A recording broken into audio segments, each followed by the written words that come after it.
Tá bem na moda agora, né? Morango do amor. Por que será que ele tem esse nome? Porque ele tá tentando imitar o sucesso de algo antigo, que é a maçã do amor. Né? E por que é maçã do amor? O que relaciona o amor à maçã?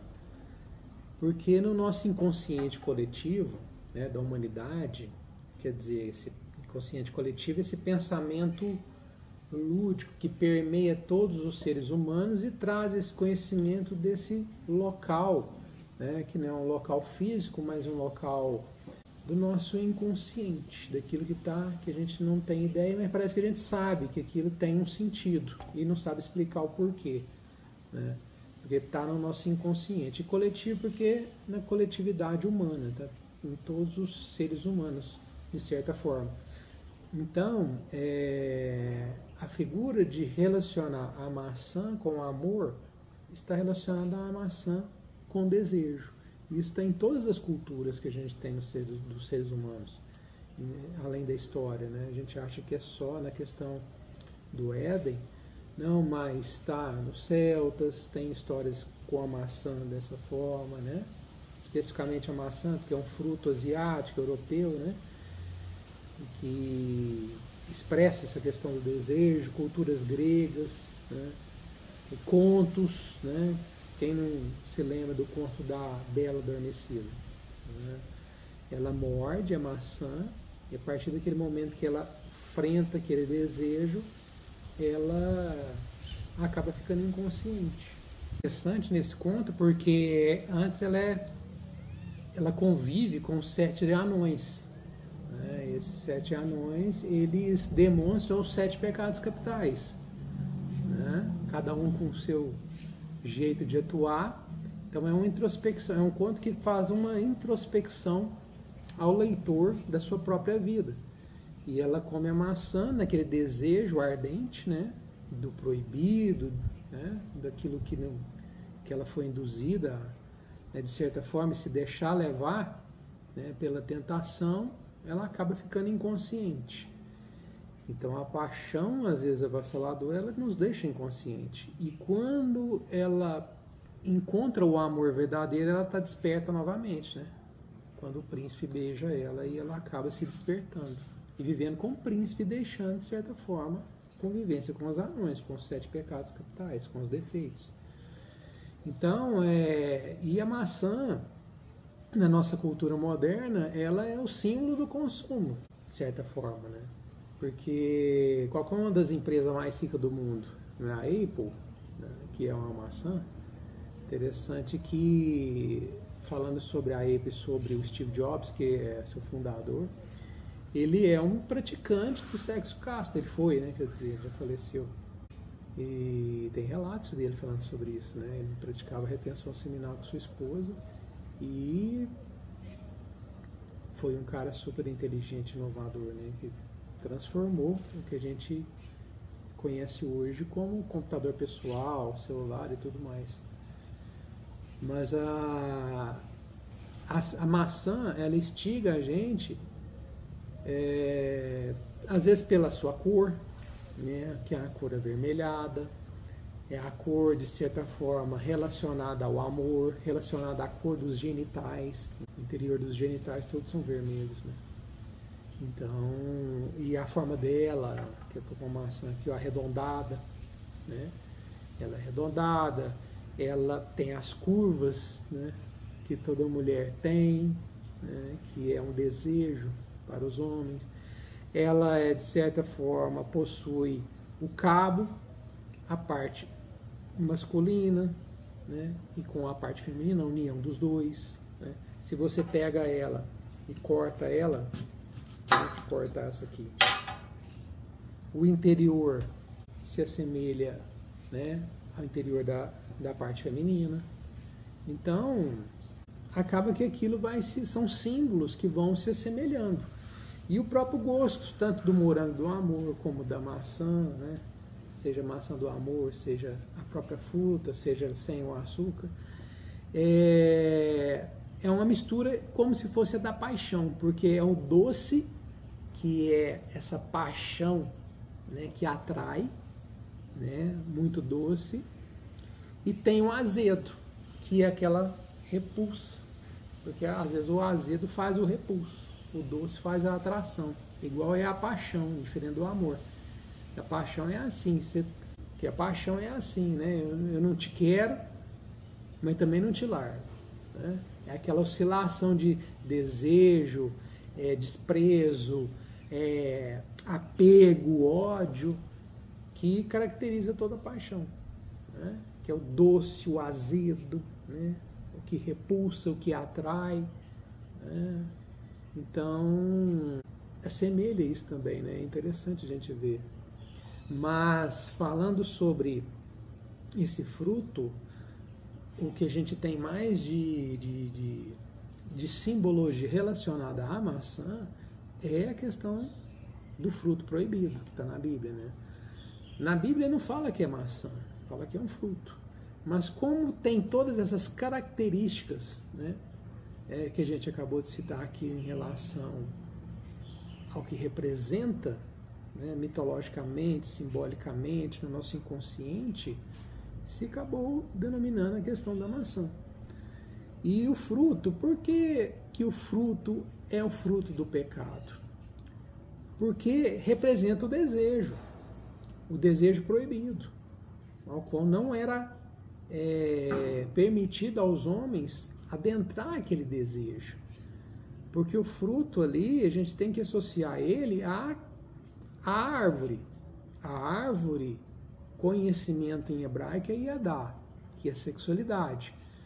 E conjuntamente com a árvore a gente tem a serpente, né? Que a serpente é o quê? É a animalidade, a simbologia da animalidade, da tentação, da sexualidade animal, que não tem controle de natalidade, é impulsiva, macho impera no feminino, com agressividade, igual é a sexualidade dos animais mamíferos, né?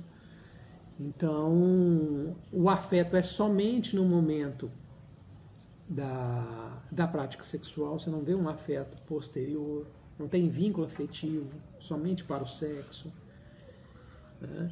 Então, são elementos que demonstram qual que é o caráter dessa mensagem simbólica, né? De uma forma maior. E adentrar a esse desejo é igual eu coloquei no meu livro aqui, ó, né? Por que é um cientista segurando a maçã para desvendar qual que é a propriedade da maçã ou do fruto relacionado ao Éden? Quer dizer, é um impulso de dopamina. Aqui a gente vê, ó, que existe, de certa forma, as moléculas de dopamina em muitas ligações, né? Quer dizer, um pico de dopamina que é a sexualidade, imenso. E quando você tem um pico que extravasa, né, no caso, a graduação natural, normal que tem que ser, você quebra aquela homeostase e acaba entrando em ciclos de alta dopamina, baixa dopamina, que é igual a uma paixão, que acaba desregulando, desequilibrando o corpo humano. E é interessante também, a serpente está associada, por quê? Porque a serpente, ela nos remete ao nosso cérebro reptiliano, né? Pela ciência, né? Na teoria de MacLean, ele fala sobre isso, que o ser humano tem 3 tipos de cérebro. Ele tem o cérebro reptiliano, que é o mais primitivo, que é idêntico ao dos répteis, que só sobrevive na questão do instinto básico ali, grotesco. O cérebro emocional, né, o mamífero, que ele é um pouco mais desenvolvido, já expressa emoções, e o nosso córtex pré-frontal, que é o cérebro das decisões, onde a gente toma decisões, faz cálculo e tudo mais, é aquilo que nos diferencia dos outros animais, né? E quando eu estou no extremo da paixão avassaladora, somente o cérebro reptiliano atua, né? O sistema límbico, ele que domina. Ele acaba com esse extremo de dopamina neutralizando o nosso cérebro racional. Tanto que a gente não pensa direito quando a gente está imerso numa compulsão, seja na sexualidade, seja na dependência química, na comida, no jogo, no vício, no celular, tudo. Não tem como eu racionalizar. Por quê? Porque eu estou à mercê da serpente. estão à mercê desse impulso reptiliano, né? Então, essa questão do fruto, né, até o próprio Agostinho de Hipona, né, naquele livro dele, Comentário ao Gênesis, né, Comentário Literal ao Gênesis, ele fala que se o fruto, se a queda do homem fosse por causa do fruto, no momento em que eles estavam perante Deus, após ter comido o fruto, eles tinham que tampar as bocas, como as crianças fazem quando comem algo escondido, errado. Onde eles foram tampar? Seus órgãos sexuais, né? Então, e depois receberam o que de Deus? Peles de animais, quer dizer, você perde a sua veste espiritual, porque você decaiu espiritualmente, se tornou a semelhança do animal ao qual ele foi induzido, que é a serpente. Você tem que ter pele de animal, por isso que ele recebe as peles de animais. A simbologia da vestimenta, está impuro espiritualmente, está mais animal do que nós deveríamos ser, que é o que? A imagem e semelhança do Criador. A gente perde aquela identidade, aquela imagem. Então, entender isso, e de certa forma, se quiser mais esclarecimentos em relação ao fruto proibido, que é por isso que a gente, na Bíblia, se fala assim, uma das passagens mais repetitivas da Bíblia é Deus falando para a humanidade: frutificai e multiplicai. E frutos espirituais. Mas quando você detona o fruto, né, você come até o caroço, né? Você comeu o caroço, você destrói o fruto, ele não vai frutificar. Não vai nascer uma árvore ali, né? Porque você destruiu o fruto. Aí você não tem a multiplicação correta. Você destrói a frutificação, você não tem multiplicação. Seja ela dos ensinamentos de Deus, seja ela dos seus exemplos de vida, e seja ela de pessoas, de seres humanos mesmos, com uma genética superior, que é o que a Bíblia fala de concepção imaculada, né? Deus sabe muito mais a hora da gente multiplicar, colocar pessoas no mundo do que a gente mesmo, né? E a gente deveria controlar, conforme Agostinho fala, o estímulo sexual, como a gente controla as mãos e os pés. Né? Eu dou uma ordem para minha mão, ela obedece. E a gente deveria, ser humano, na inocência ele fala que era assim, né? Um controle, não deixava a paixão avassaladora tomar o controle, né? Nos homens é o que? A cabeça de baixo não deve mandar na de cima, e sim a de cima na de baixo. Quer dizer, o racional, né, de certa forma, controla os seus instintos. Mas quando a gente está imerso numa paixão, numa loucura, a gente não consegue, né? Igual está na loucura agora de todos querer esse tal do morango do amor, essa maçã do amor. Não tanto da maçã, a maçã já existe há muitos anos, né? Mas essa febre que a gente agora vê, né? Então, a gente compreender um pouco melhor o porquê das coisas, ou dos nomes, a gente for atrás do significado, isso nos esclarece muito. E se você quer saber um pouco mais sobre o fruto proibido na Bíblia, faz uma leitura do meu livro, que aqui eu explico com detalhes a sua relação com a sexualidade e com aquilo que Deus quis para a humanidade. Um abraço, até mais.